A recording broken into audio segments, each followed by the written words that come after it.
All right. Good evening, ladies and gentlemen. This is Scary Stories by the Campfire. We are your counselors this evening, Jason. And Jeremy. And tonight,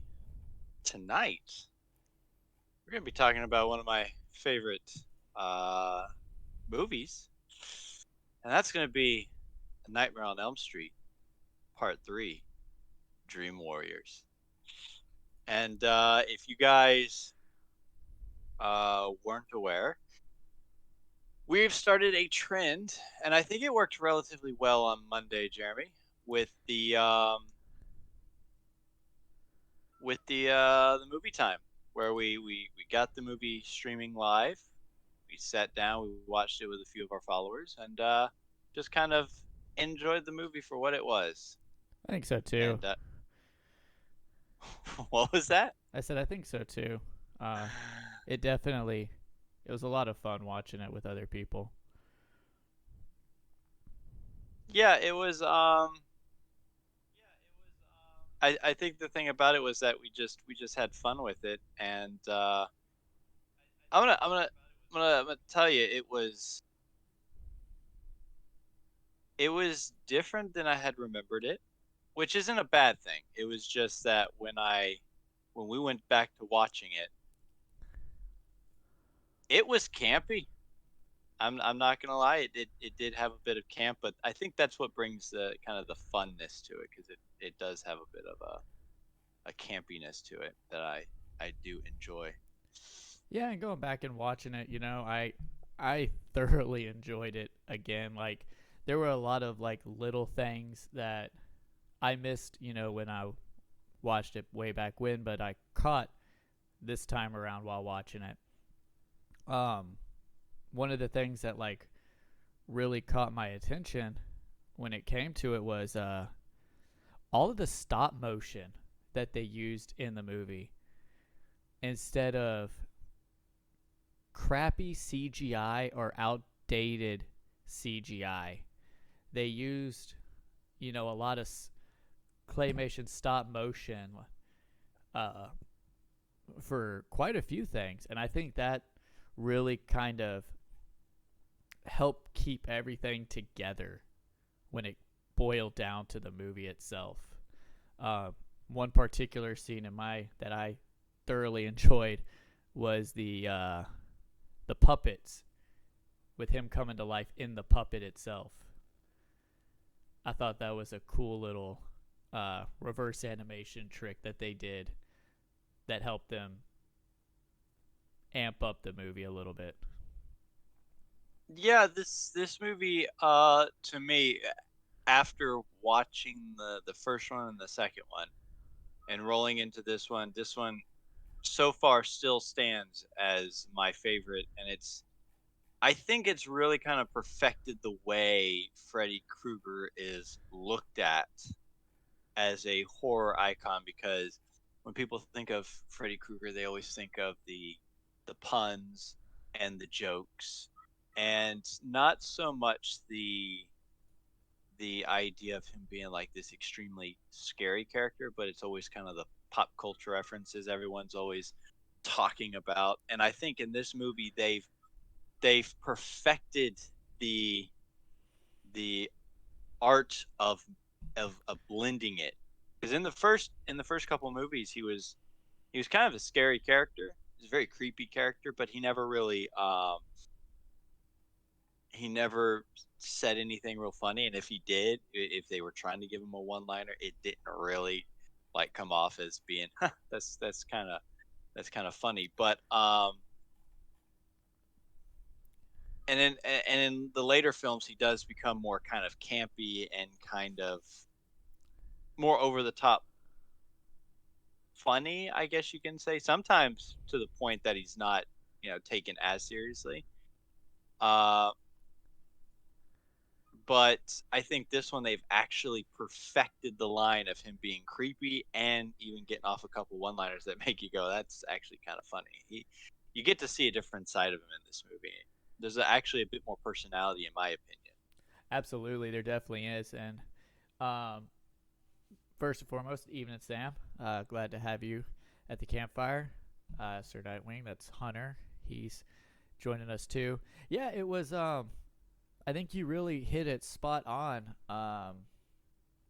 Like it was a blend. Yeah, you had the creepy side of him from 1 and 2, but you also had that campy one-liners that we all know and love when it comes to watching a Nightmare on Elm Street movie. So I think I agree with you in saying that this has so far been the best that I've watched since we've started this whole thing. But from what I remember, and it still rings true, that this is probably the best Nightmare on Elm Street movie in the series, and probably why we're not the only ones who agree that it's the best. Um, there's a lot of people who do. Yeah, I think as a movie, this one tends to be my favorite because of what it kind of introduces new aspects into the mytho that is, a Nightmare on Elm Street. In the first movie, um, you get introduced to Freddy and the idea of being killed in your dreams. And there's not a whole lot of play with that. It's like you fall asleep, you're in the dream world, but it's like the exact same world you just came out of, except he has this ability to do and say what he wants and be able to move wherever he wants. And the second movie, I don't even think it really delved too much in it kind of blurred the line between the dream world and the real world, because you're looking at some aspects, you're going, okay, is this the dream world? Are we in the no, maybe not. I'm not entirely sure. Oh, it might be just the possession playing with his head, but this one is clearly the dream world is the dream world because of the way it changes. You had the interior of the Elm Street house with the mirrors, and they're being pulled in and out, the boiler room. It changes. And there's some aspects, and it's really funny because they had the one scene where they were all doing the mass hypnosis, Mm-hmm.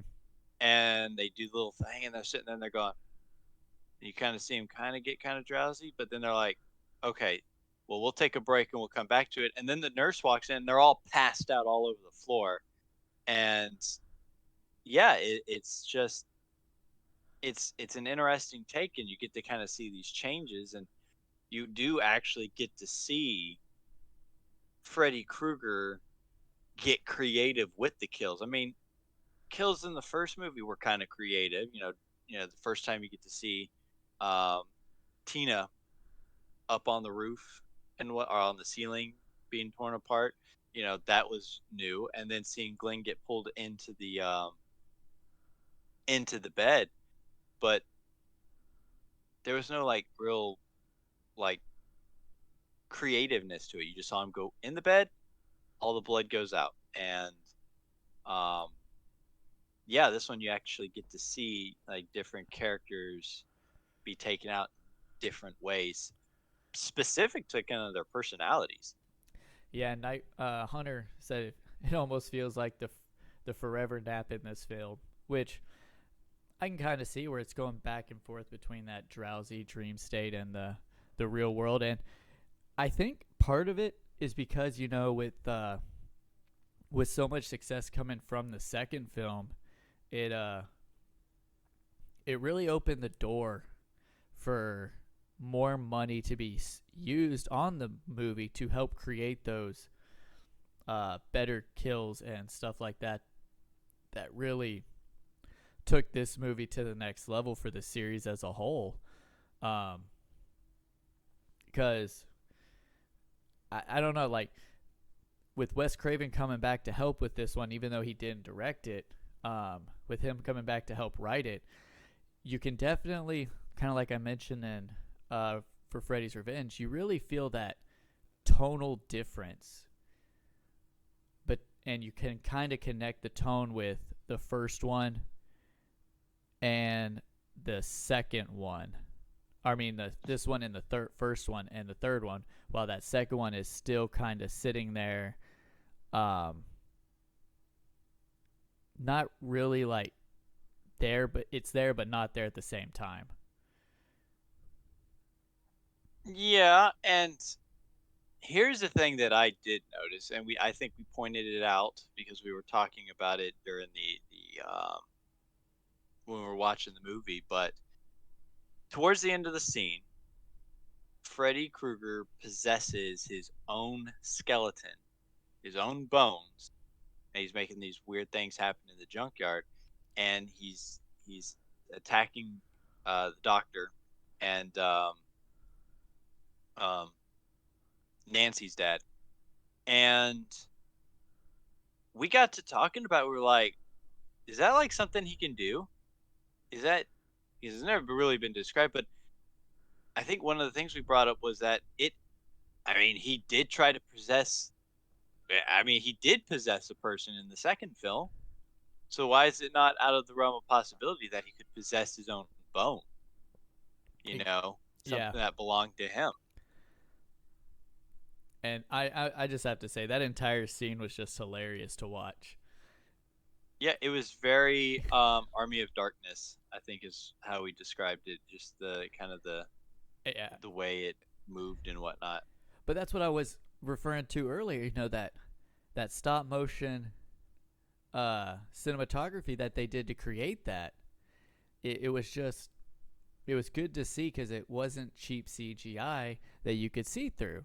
Like, yeah, it was, you know, old and outdated for what it looks like comparatively now to things, but that stop motion was just groundbreaking back then, and it really amped the film up, especially watching him spin the shovel around and smacking Dr. Gordon in the face with it. Was it Dr. Gordon? Yeah. Are we confusing that with Saw? Because I think we were making that joke too a lot. You're like, he's a doctor. Oh Yeah. yeah, I do remember that. Well, let's go to the characters. We have Heather coming back to reprise her role as Nancy. Um, and to be honest, my opinion about her doesn't change. She Yeah, it's weird because Nancy's kind of like the big character of Elm Street, but I don't know if she makes any more appearances in this or after this movie. I don't know if she's. I mean, I know she's in.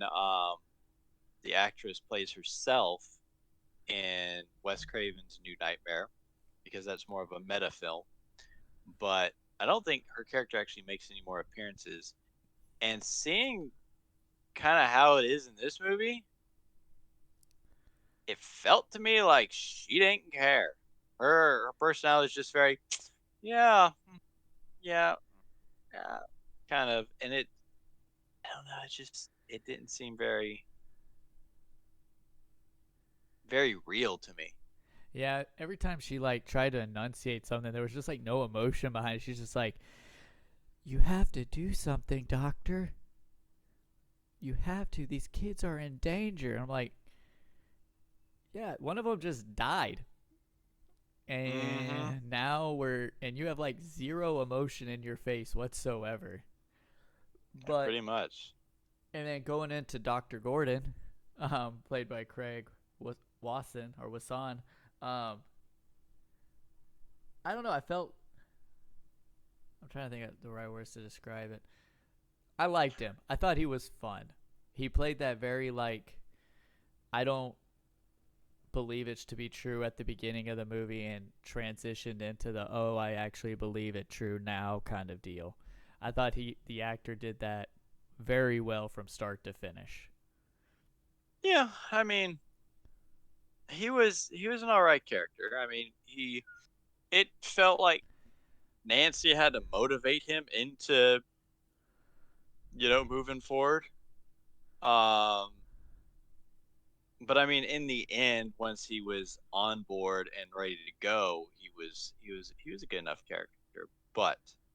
But let's talk about let's talk about the meat and potatoes and why they call this movie the Dream Warriors. Let's talk about them Dream Warriors.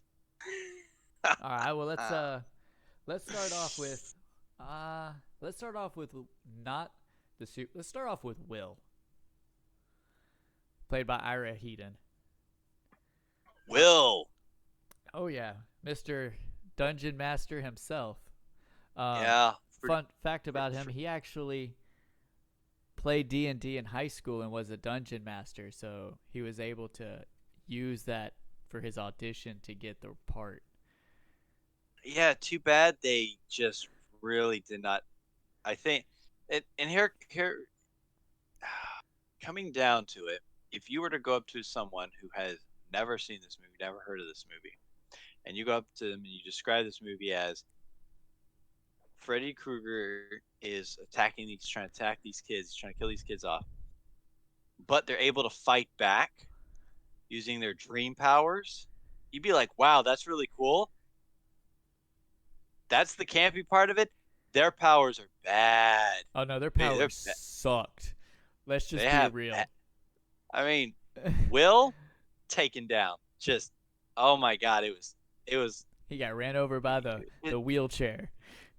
Yeah, because he was a cripple in the real world, but in his dream warrior form, he could walk and He was a shoot wizard. lightning out of his. He'd shoot lightning out of his hands. He was like a really bad Sith, and got taken down by punk rock wheelchair or something. Yeah, And then and then and just Freddy stabs him. That's it. It's the end of it. Just one strike and he's done.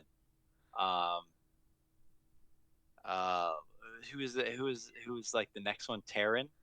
Was that her name? Taryn was Taryn? yes, Taryn. She was the one Sam talked about last week. The overdose Sam.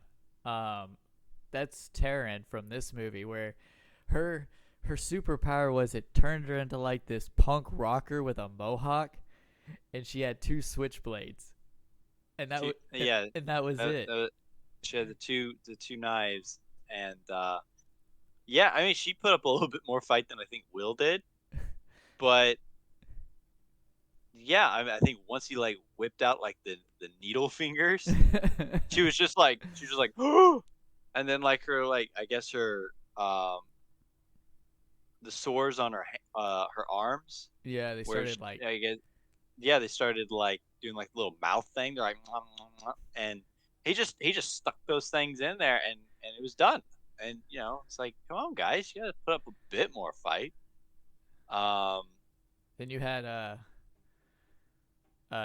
Phillip, who we didn't actually get to see his because he yeah, got I think killed off fairly early. But that being said, he did have, in my opinion, the most creative kill for this movie, and probably the movie so far. The movie as a whole, or the series as a whole. I mean, I think his is the most creative. in hindsight, I'm gonna say that his build up to his death is probably one of the most iconic because most people think of Glenn, right? That initial shock of being pulled into the bed and just sprayed all over the place. Yeah, But this has to be one of the most creative kills, and it's probably one of the ones that I can remember most fondly. Well, fondly would be an odd word to use, but it's the one that I remember the most because it's just how creative it is. yeah. You Oh, know, and absolutely. it's one of those kills. Like I said, it's based off of what their interests were, and I mean he did it with what's her face, the one who wanted to be an actress and she was watching a lot of TV. Yeah, I can't think of her name off the top of my head, to be honest. But these characters have certain traits to them. I mean, like Taryn used to be A drug a, addict. a drug addict, and she was killed with an overdose. And Will was dungeon master. He got killed not dungeon master style. I don't know, but with Philip being the guy creates these puppets, these marionettes, and then being controlled by Freddy, which is the sequence with the stop motion Freddy, which is pretty cool.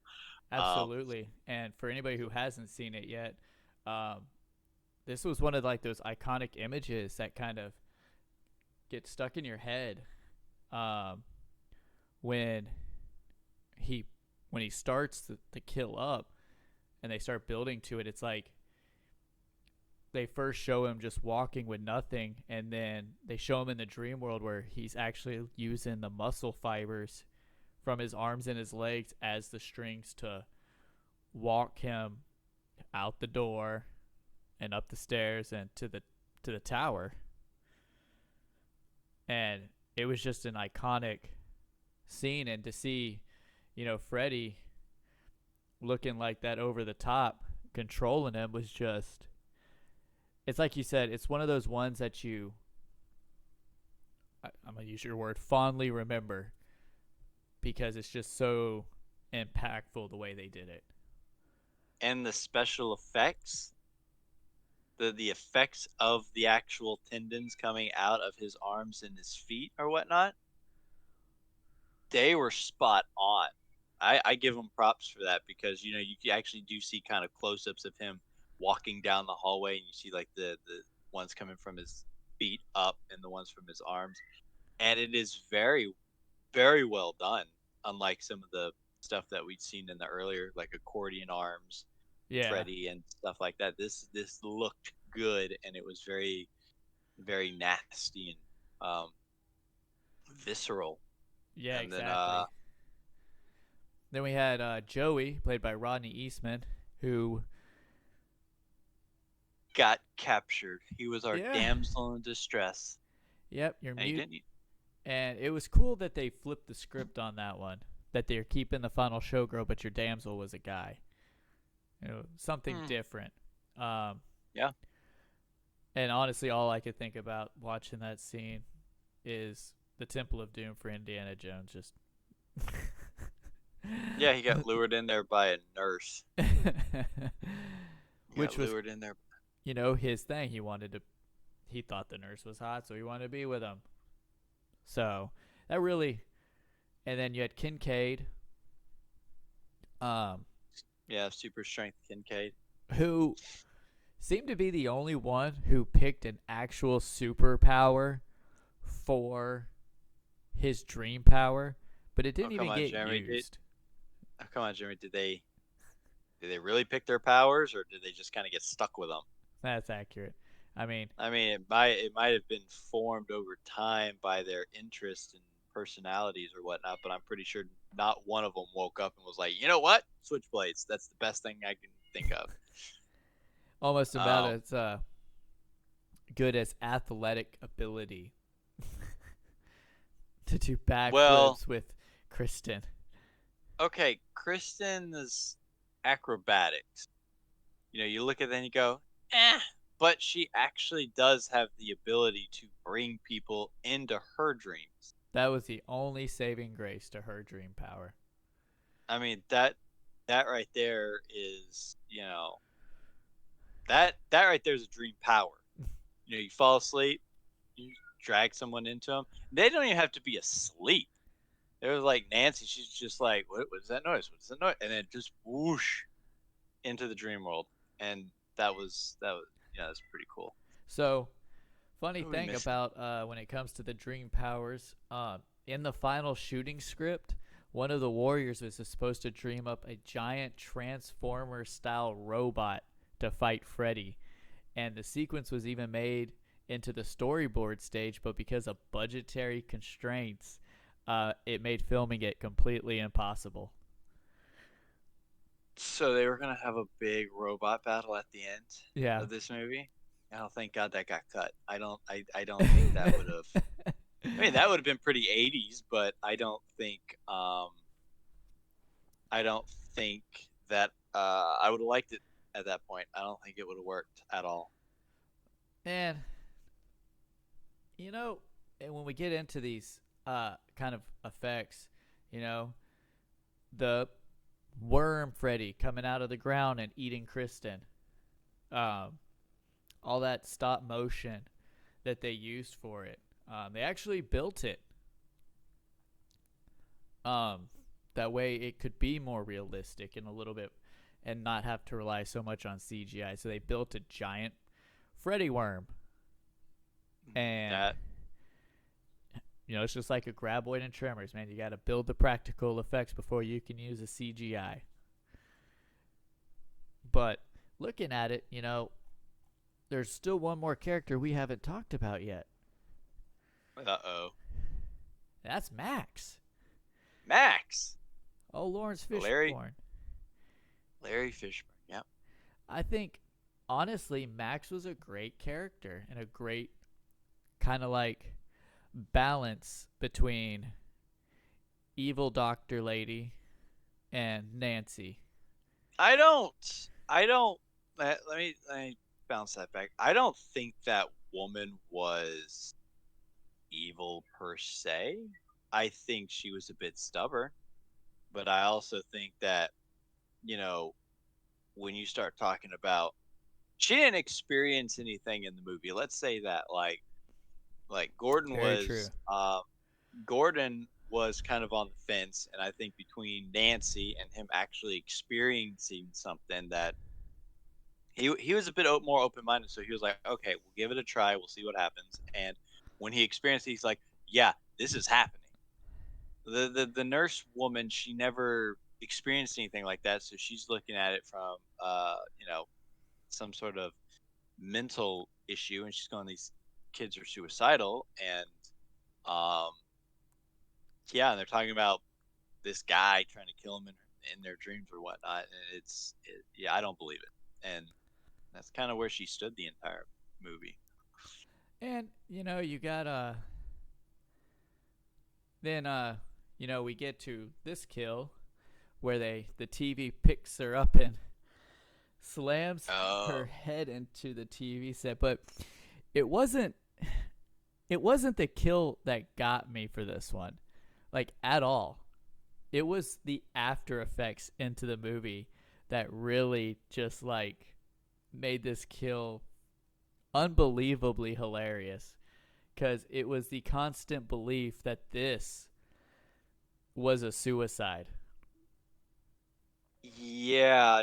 I mean, even they showed like the after. He picks her up, says the line, smashes her head into the TV or whatever, and then afterwards it shows her as she's hanging from her head inside this TV, and she's what, maybe 2-3 feet up off the floor. I mean, just look at the picture. Like, yeah, she's like a good solid 2.5 feet off the ground. There's nothing under her. How are people supposed to believe that she killed herself by smashing her head into that TV hard enough to go through it? I'm thinking it's because she ran up, jumped up real high, and just headbutted it real hard. I mean, that's the only thing I can think of. Um, I mean, she's got to do some extreme jumping, because that TV it's sitting on an arm, and so it's even higher. I don't know. yeah, And then it's high up there. they didn't even clean the wall. Like, you had the little burning imprint of her body up against Yeah, the right behind wall. the TV. Yeah, on the TV, the back of the wall, there's just like where the TV just fried the wall, and they took the TV out. No more TV, no more. Not gonna. But y'all get the No, you guys visual saw it. imprint of where she toasted right up against that wall. So, like, I think some of these kills, and we might see them in later movies where the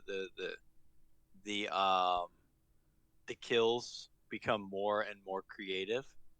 I think in one of the later films, he turns someone into a cockroach and who's it's and whatnots. Oh yeah, I do remember that. Yeah, I think that's in She was like lifting. They were like lifting weights, and he started turning and them into a cockroach, and the weights like just started breaking the bones. yeah, she was in there. I think she's pumping weights or whatever, and then I think the weights get too heavy, and they literally like snap her arms, and out of like the elbows or whatever, like little cockroach arms comes out. Yeah. She ends up turning into a roach or whatever, and she ends up getting stuck in like a roach trap or a roach motel, whatever those things are called. And he just picks it up and just crushes it. You get some creative stuff in this, and then you get something like Will's death, just stabbed to the gut. It's like, Yeah. God. I mean, so some of the cool stuff that I read during this was that the scene where Kristen comes across the pig head or the roasted pig on the table at the beginning, and it like growls at her. Mm-hmm. So, funny story. They actually roasted a pig, a real one, for an actual meal, and then they let it spoil. And the puppeteers moved it from underneath the table. And the So, cinematographer claims that it was smelled so terrible that he still has memories of how it smelled. yeah, I mean, so what you're telling me is that the pig that was in the scene was an actual pig that was cooked and left on the table. Yes. Yeah, that sounds like the dinner scene in the Texas Chainsaw Massacre, where I guess it was, I don't know, 100 and something degrees, and they had all the lights in the house, filming that scene, and all that food on that table was going bad, and people were getting sick because some of them were eating it, and they were all like, just, oh, it was horrible. But Yeah. That I mean, shit's. I mean, if you do something like that, that does bring a realistic effect. She could have had an effect to that, and it makes it work a little bit easier. Yeah. And apparently, there was one other person in the running to play Kristen. And she was turned down for the role by Chuck Russell, the director, because he felt she was too young. Oh boy, who could this possibly be? Winona Ryder. Really? Mm-hmm. I would watch that. Yep, Winona Ryder actually auditioned for Kristen, but was turned down because she was too young. And I can see that. She was very young at the time. Um, so it just, it's kind of like what we talked about in the last one. It's like, would it be the same movie if somebody else had Um, played Kristen? I mean, this was Kristen's breakout, or it was Patricia Arquette's, breakout film. So, and this movie did have a lot of influence on the later movies, and even other things. I mean, this one became kind of big, um, in general. I mean, they had the song that they played in it, Dream Warriors.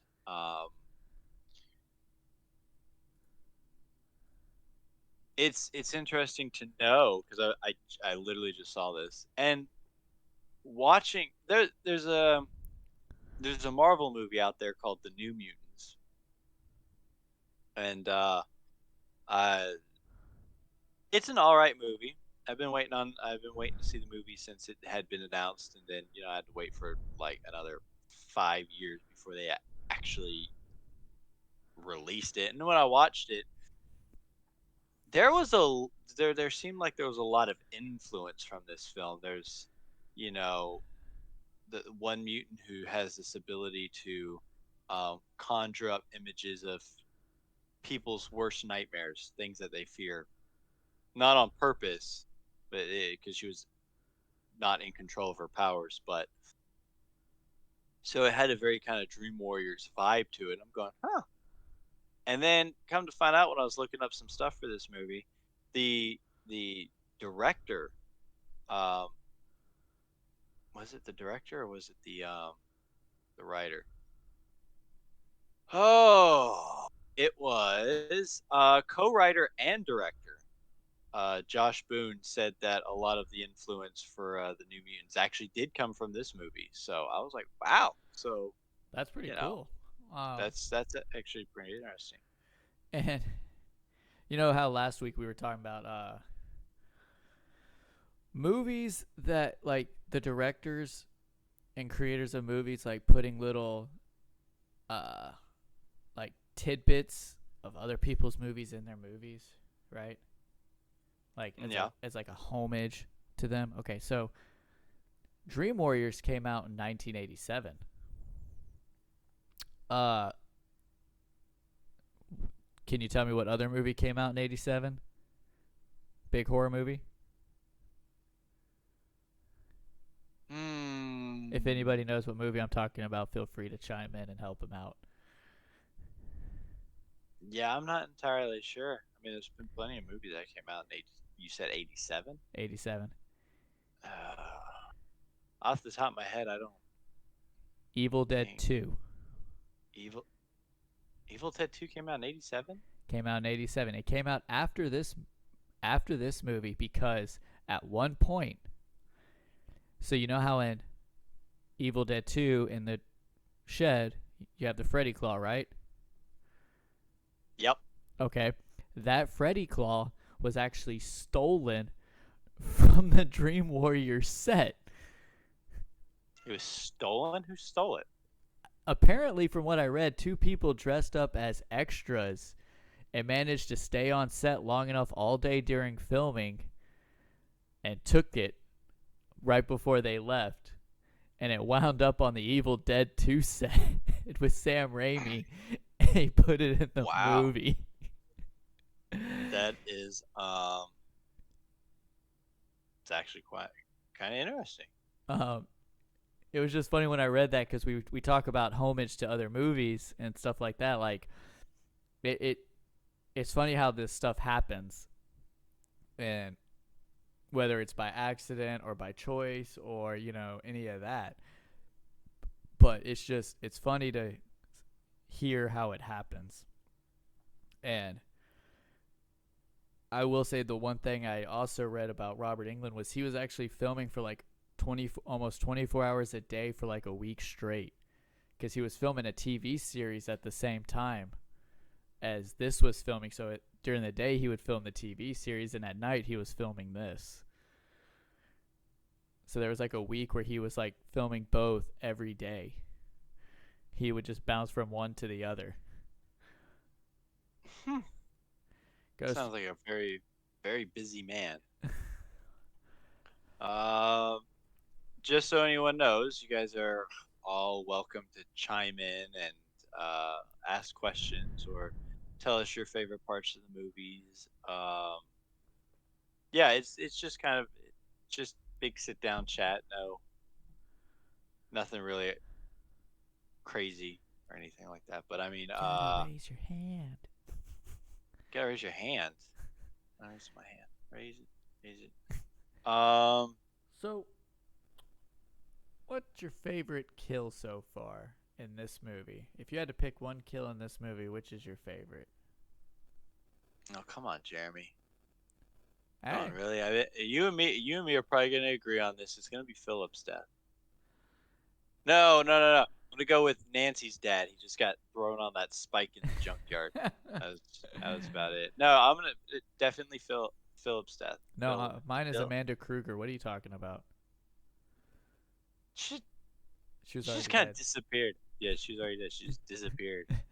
Oh yeah, and this movie also introduces kind of the origin of where Fred came from. So, well, somebody reached out to me. A friend of mine in Pensacola. Her name's Caitlin. She reached out to me a couple days ago. We were talking about this past Freddy's Revenge, and she had mentioned that she had read somewhere that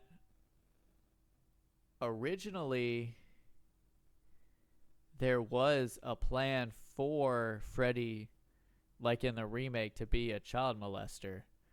But when Wes Craven brought that idea to New Line Cinema for the first movie, they thought it to be too much for audiences, so they took it out completely. And I think this is where they're starting to dive into that backstory to replace that one, to kind of give him Y- that origin. Yeah, this one, it's in this series of film,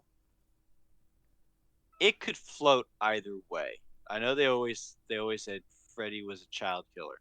He go out and kill kids, and that's what he did. And but there are certain like little aspects, little hints that get kind of dropped, and you go, "Ooh, you sure he didn't? He didn't go further?" Now I know in the remake, it's like it was said outright. Yeah. Yeah, he was a child molester, and um, but um, yeah, in these movies they don't really say too much about it, but there might be little hints and whatnots in there that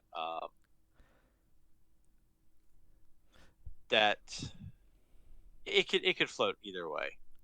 Well, So well, I did read, and I want to get your opinion on this. There were two other versions of this movie that Wes Craven wanted to do before this one, and one of them was turned into a real one. Was already turned into a film, which was A New Nightmare, which he wanted it to be another meta movie where Freddy is in the real world haunting the actors and crew responsible for the movie for the first one, okay. which is A New Nightmare, right? That's It's originally that was going to be one of the plots for this one.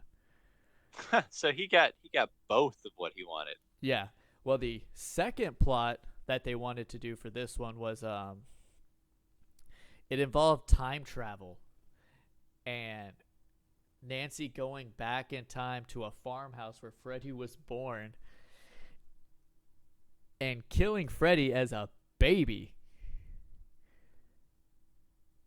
by throwing him against a wall and stabbing it with the Freddy claws that she would bring with her from her time.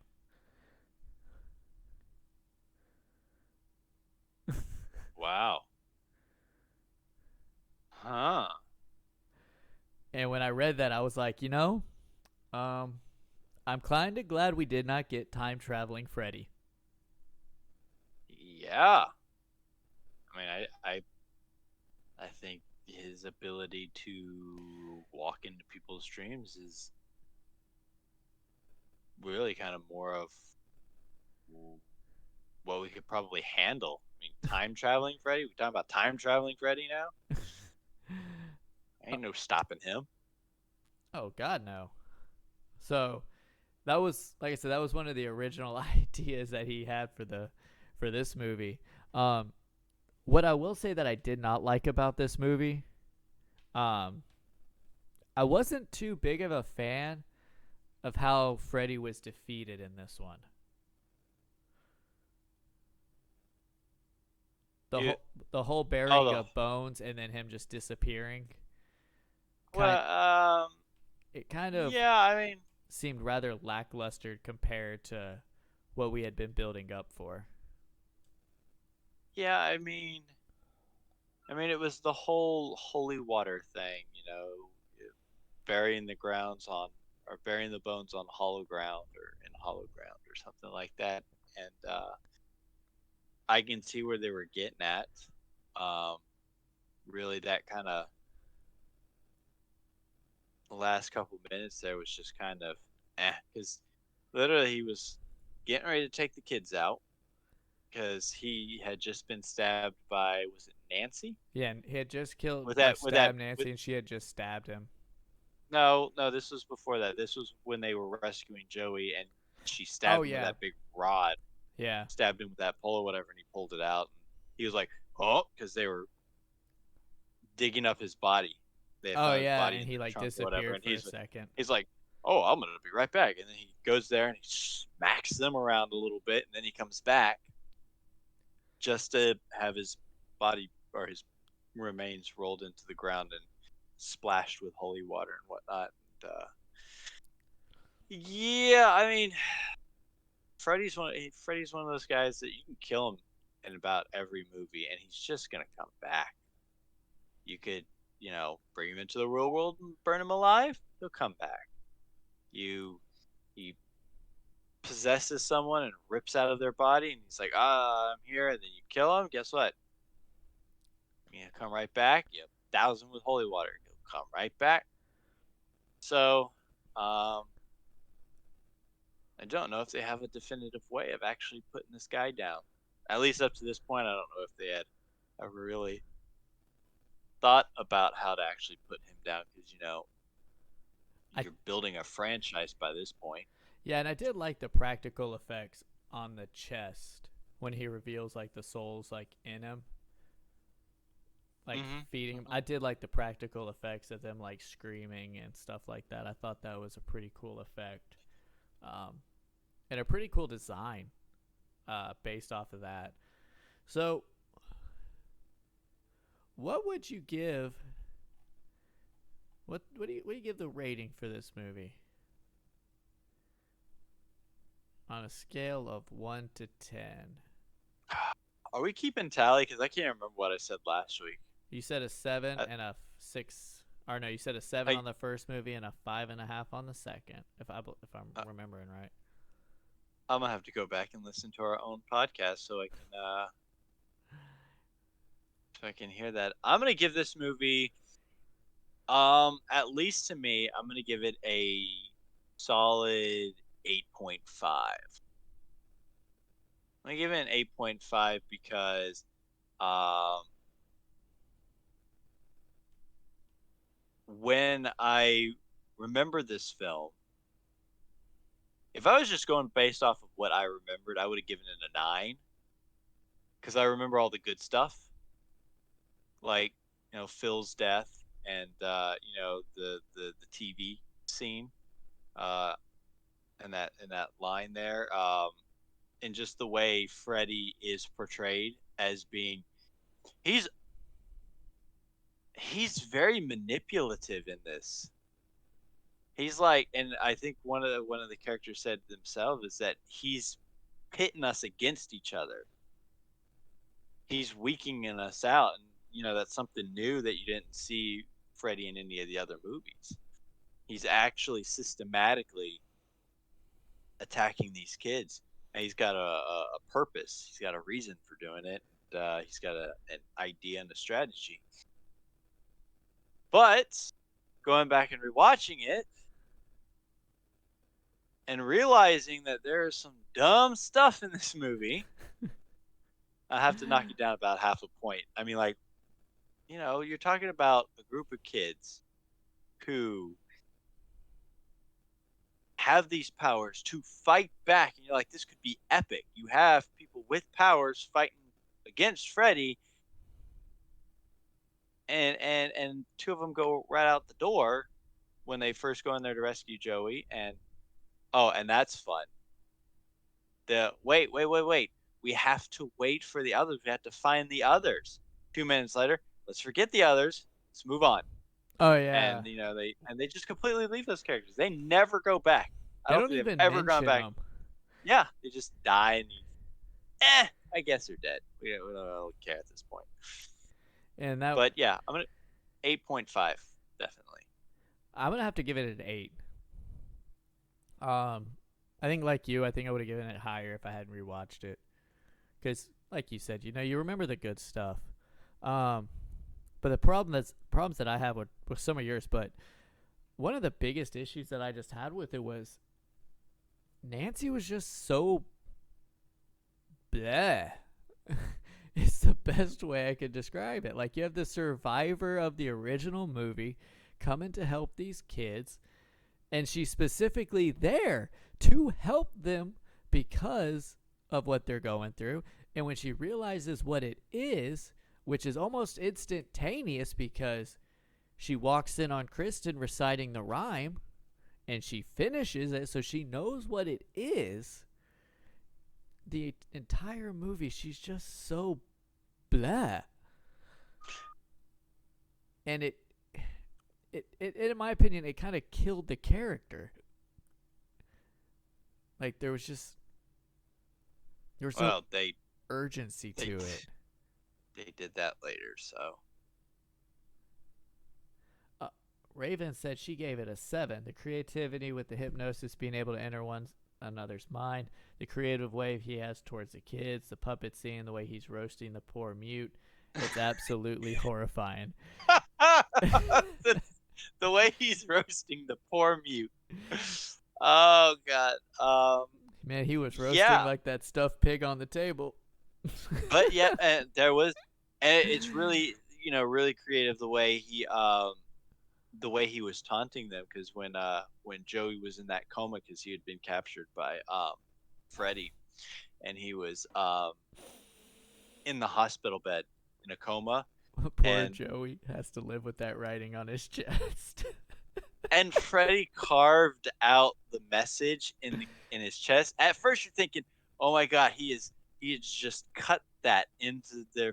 That is the scariest thing ever because he's delivering a message." And I'm like, "Ha, I've got him. You can't do nothing about it." But then you go back and realize, and you go, he's gonna have to live with that.